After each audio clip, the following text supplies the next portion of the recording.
wanted to jump into YouTube to do bookish content more and more throughout this year, and so far it's really just manifested in me doing some random shorts that I'm posting cross-platform. So this is like my first official YouTube content that's not going to be on any of the other platforms that I'm on. I'm going to kick us off by going through every single book that I have read in 2024, and before you freak out and leave because this is going to be a super long video, I'm going to go 10 books at a time. I am currently, I think, at 160 books read, and it's December 1st. So I'm definitely going to end in the like 170s probably, but I figured now's a good time to get started. Now, I will go in order, and I'm going to keep it non-spoilers so you guys can feel safe watching this. Anything that I say will be mostly things that you can already find like on the Amazon description or on Goodreads or on any of those other platforms. But I will talk about the general themes and then my experience with them, what I rated them, and so on.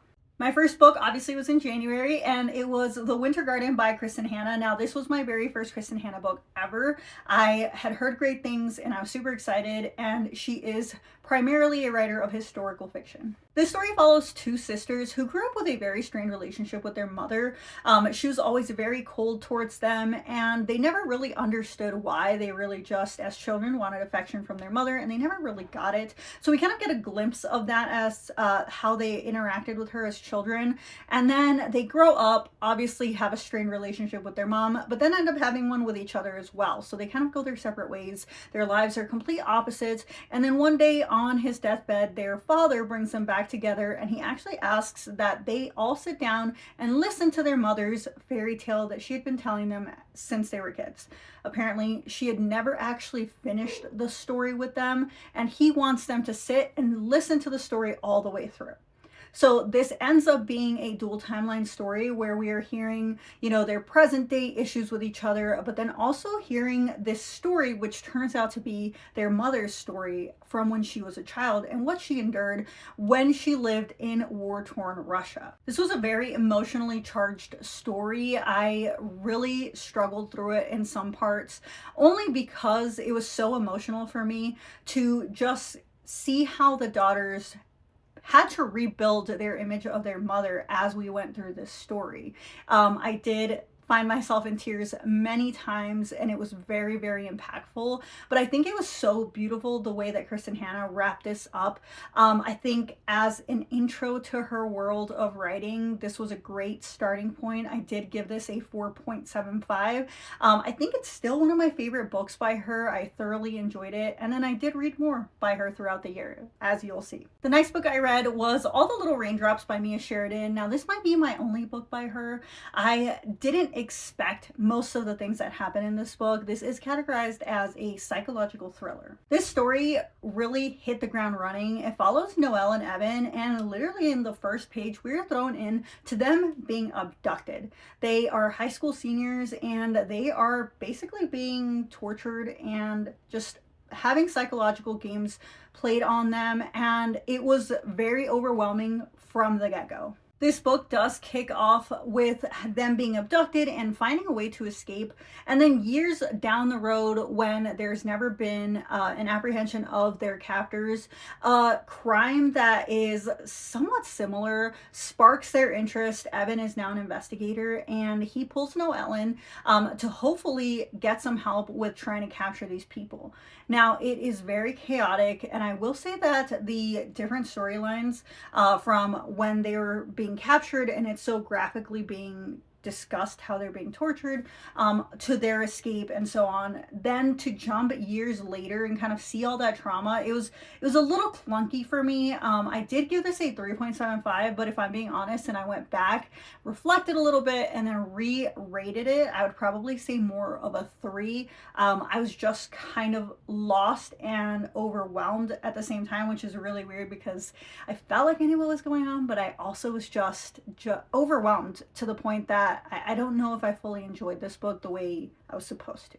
The third book I read in January was Powerless by Lauren Roberts, and if you've been on Book Talk or even Bookstagram, you know that this was a very hyped up book, and I will say I enjoyed it thoroughly. Our heroine, Peyton Gray, is strong, she is fierce, and she's standing up for herself and trying to protect herself as best as she can from a world where the elite really just rule the world.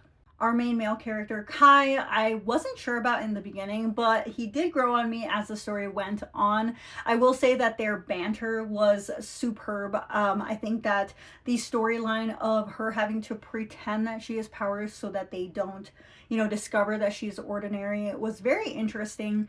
I will say that I found some similarities in there in this book to some other books that I've read, and I won't say which ones, but I will say that if I were to remove every other book I've ever read in my entire life from my mind and just read Powerless, it would be a 6-star read for me. However, because I can't do that, I did give this a 4.75, which I think is still really good. And I did that because I really, really enjoyed myself while I was reading this. But I took off that 0.25 just because you can't overlook those similarities sometimes. Like, you really just can't pretend like you haven't seen and heard or just felt like you had already experienced this before. The next book I read was The Inheritance Games by Jennifer Lynn Barnes. Now, this was a mystery. It is young adult, and it was a very interesting premise. This story follows a young girl who one day finds out that a billionaire somewhere died and left her everything. Super interesting. The only caveat is that she has to move into his mansion where his entire family lives and live among them for a year. Now, the only problem, he didn't leave them very much and they're not happy about it. Now, I will say that throughout there was lots of riddles, lots of little games, and while I did find it interesting, the idea of this story, some of the little games did feel a little too YA for me. Now, I love YA as a genre in general. I read lots of YA, but this is one of the few YA books that I was kind of like, is this too young for me? Like, this might actually be too young for me. I don't know. I still enjoyed it. I did end up giving this book a 4 out of 5 stars because, like I said, the premise is very interesting and I did enjoy myself, but I will say that some of the jokes, some of the little rhymes and riddles didn't land for me. The next book I read was One Dark Window by Rachel Gilig. Now, this is a gothic fantasy. This might actually be one of my favorite reads of the year. If I really think about it, I think it's definitely top 5. I had the best time with this story. I definitely commend Rachel Gilig because this was her debut and I was completely blown away. This story follows Elspeth Spindle, who has a monster in her head who is slowly taking over, but at the same time, he's also protecting her. This had one of the most intriguing magical systems I've ever seen that all kind of came from a deck of cards that were very similar to like tarot cards, but they held powers for those who were in possession of them. Elspeth lives in a kingdom that is cursed and she stumbles across a highwayman who she ends up just working alongside to hopefully try to cure the kingdom of this mist-locked state that they're in. Like I said, this was one of my favorite reads of the year. The storytelling was fully immersive and the characters were so rich. I was so invested and just wanted them to succeed, and I grew to love Elspeth and the monster in her head. The next book I read was A Touch of Darkness by Scarlett St. Clair. Now, this is a Hades and Persephone retelling. Now, I'm a huge fan of Greek gods, so this instantly sparked my interest. Now, this obviously is a fantasy, but it does have some darker elements, and there was a really good amount of spice in these books. This story brought forth all of the Greek gods that I absolutely love, and I was fully immersed in this. Like I said, I'm a huge fan of Hades and Persephone and their story and how Demeter and Zeus and everybody kind of just played a big part in their relationship. So I really enjoyed this story. I will say that it was heavier on the spice. Now, I usually prefer plot over spice, and I will enjoy spice in a book if it positively impacts the story, like it actually moves the story forward somehow, and is impactful. But sometimes excess spice can kind of ruin that for me, and I will say that this one kind of a little bit was leaning towards that. I did give this a 4.25 because, like I said, these are some of my favorite characters to read about, and I did continue on with this series. The next book I read was Two Twisted Crowns, which is the follow-up to One Dark Window. This is a duology, so this is the conclusion of this story, and the ending of One Dark Window was a cliffhanger that really just let my jaw drop to the floor. So jumping back into this world was something I had to do as soon as possible. In this story, our main characters are still on their quest to try to complete the deck of cards that holds these magical properties for the wielder. Now, they truly believe that putting all the cards together will hopefully lift this curse that they have on their kingdom. We got some additional points of view, which was really great. It added a lot of depth and gave us another perspective of what is going on and the side journeys that really contributed towards the conclusion of this story. I did give this book 5 stars, just like I did with One Dark Window, because I thoroughly enjoyed it. Now, the only thing that I wish was different was that there were more books, but I do know that all good things come to an end. And I know that Rachel Gilig has another series coming that I cannot wait for, because her writing just was phenomenal. The next book I read was A Game of Fate by Scarlett and Clair. Now, this is a continuation of the Hades and Persephone saga. So A Touch of Darkness was the first one. This one is the follow-up to that. What I didn't realize starting this book was that it is the exact same book as A Touch of Darkness, just in Hades' perspective. I will say that we did gain some new information, but the excess of repetitive information was just a lot to process. Now, again, Hades and Persephone are some of my favorite characters to read about. So I did rate this a 4 out of 5 because I, just was hoping that as we progressed with this series that it would get better and better. Again, lots of spice, too much repetitiveness. If I was looking back, I'd probably give this more of a 3 now. But overall, I did enjoy it. The next book I read was Belladonna by Adalyn Grace. Now, this is a gothic romantasy turned murder mystery.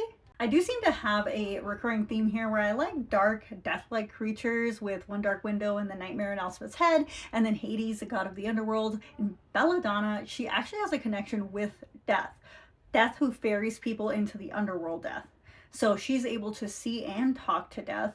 And for some reason, all of her guardians who are caring for her find an untimely end, so she ends up seeing death a lot more than you would imagine. When our main character, Signa, is brought to her final living relatives to live out however much longer she has until she turns 18, she discovers that they are kind of in mourning when her uncle's wife has passed away in an untimely death. Her cousins are dealing with it in their own way. She has another cousin who is really, really sick. And when she enters her house, her aunt, who just passed away, presents herself as a ghost and tells her that she was murdered. So as you can imagine, Signa doesn't openly go around telling people that she can see dead people or talk to death in general. So it's up to her to kind of solve this mystery with the help of death. I did give this a 4.25 because I was very intrigued. Like I said, my interest in those death-like creatures was at a peak high because she's actually interacting with death. But overall, the story followed a very interesting theme, and her connection to death, not just from talking and being around death himself, but also just her relationship with death, because so many people have passed around her and she believes it's because of her. I found that super interesting. I definitely kept going with this series. There's 3 books, but I really love this one and definitely kept going. The 10th and final book to round out this video was Addicted to You by Krista and Becca Ritchie. Now, this is technically a romance with really, really heavy themes of addiction. This story follows 2 characters who are heavily codependent on each other to continue protecting their addictions. Now, as you can imagine, this was a very unhealthy relationship in this story that I struggled through. Now, I've never personally had issues with addiction, but I have had people close to me have relationships ruined and even have their lives turned upside down because of addiction. So maybe this theme just wasn't for me. I did read the entire book, but it is a series of many books that I actually did not continue. Like I said, I really struggled, and if you're gonna read this book, I highly encourage you to look at the trigger warnings because a lot of stuff happens. Again, very heavy on addiction, different types. So one of them is addicted to alcohol, and then one of them is a sex addict, and again, codependent on each other to protect their secret from others, and they use each other quite a bit. Again, very unhealthy, very toxic, and I had the hardest time finishing this book. I did was not happy in the end, and I felt very uneasy throughout the story. So I didn't continue on. All right, this wraps part 1 of this series. Again, I'm gonna go 10 books at a time and continue on until we reach the end. Every book that I read in 2024. I hope you enjoyed this video. If you did, like and subscribe, and I will hopefully see you in the next one.